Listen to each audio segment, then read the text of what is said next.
We already know that Meghan lied about being married 3 days before the royal wedding. But it was still hard to understand why would she lie in something so serious and that could be so easily disproved until now. Even our wedding, 3 days before our wedding, we got married.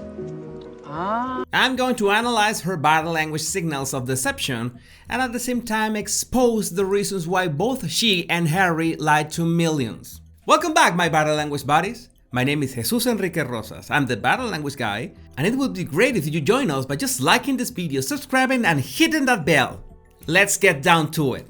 Just to be clear, in an interview with the Italian newspaper La Repubblica, the Archbishop of Canterbury said, "The legal wedding was on the Saturday. I signed the wedding certificate, which is a legal document, and I would have committed a serious criminal offense if I signed it knowing it was false." So yes, he was denying what Meghan said.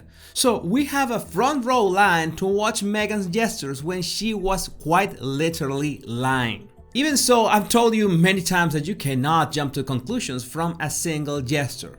But in this case, there are 4 signals that are useful to spot. The first one is that quick nose touch. I'm going to play that section a few times so you can really appreciate the speed, pressure, and the general movement of the gesture.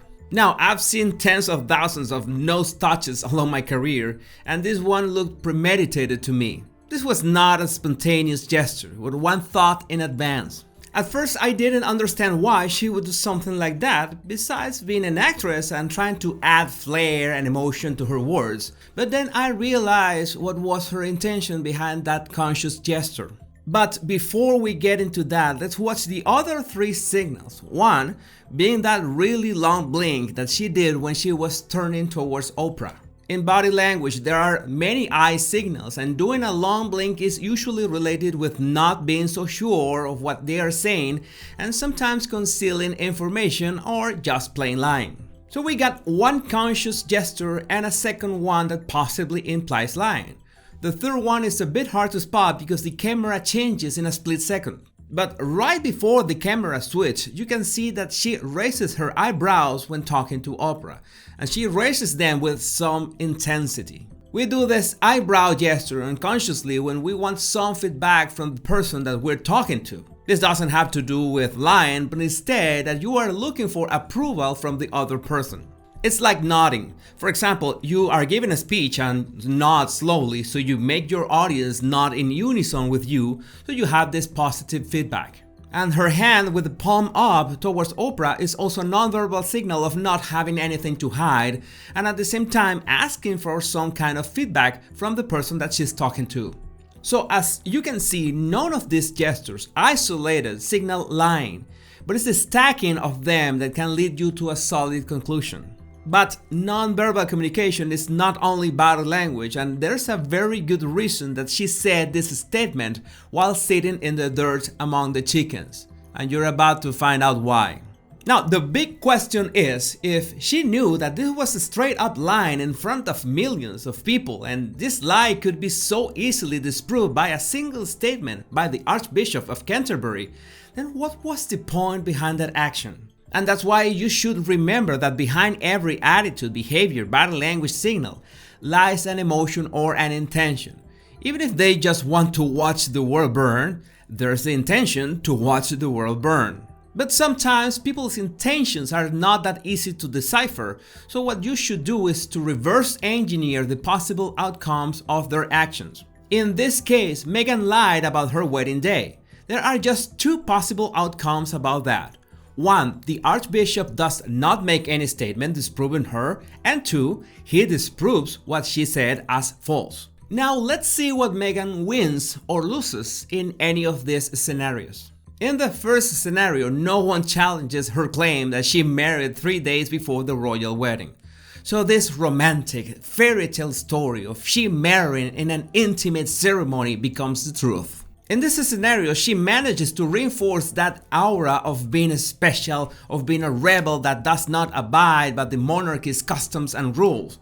That's good for the image that she wants to sell to the world. But we already know from the words of the Archbishop himself that such an intimate wedding would have become a criminal offense if he signed a fake certificate the actual day of the ceremony on Saturday. So I'm pretty sure that Meghan was aware of this, so she consciously and deliberately put the Archbishop in a very uncomfortable position of having to say something about this. And the moment that the Archbishop says that this was simply not true, that what Meghan Markle said about her wedding was false, then she had another card that she could use to affirm that she was being attacked by this huge institution and she's just one woman.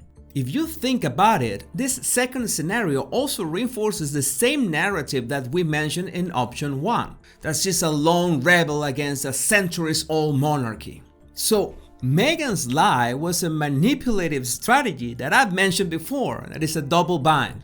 Whatever was the Archbishop's decision to talk or not to talk, it would reinforce how Meghan wants to be perceived by the world. This is Machiavelli level manipulation. And to top it all off, that's why she made that statement sitting among the chickens in the soil. And here's why.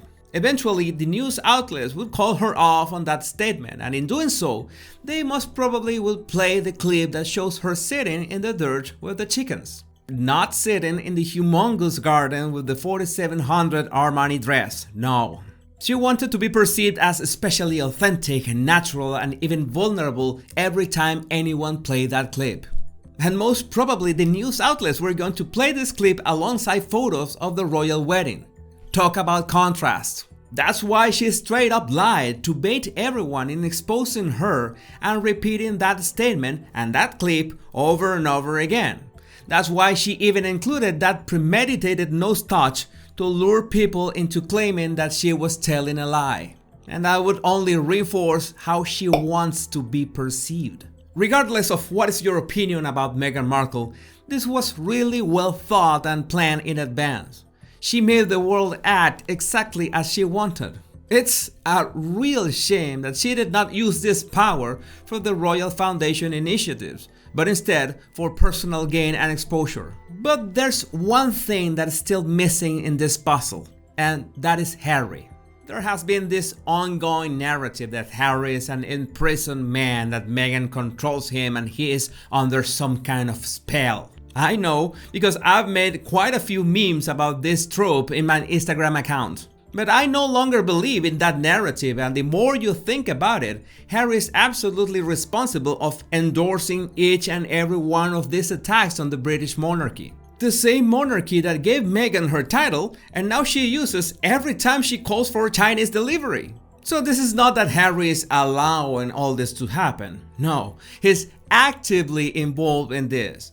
And he's absolutely aware of how this was going to hurt his grandmother, Her Majesty the Queen. He was there and he literally said, yes, it was the three of us. It was an intimate wedding. And that was the piece that... Just the three of us. That's the three of us. Just the three of us.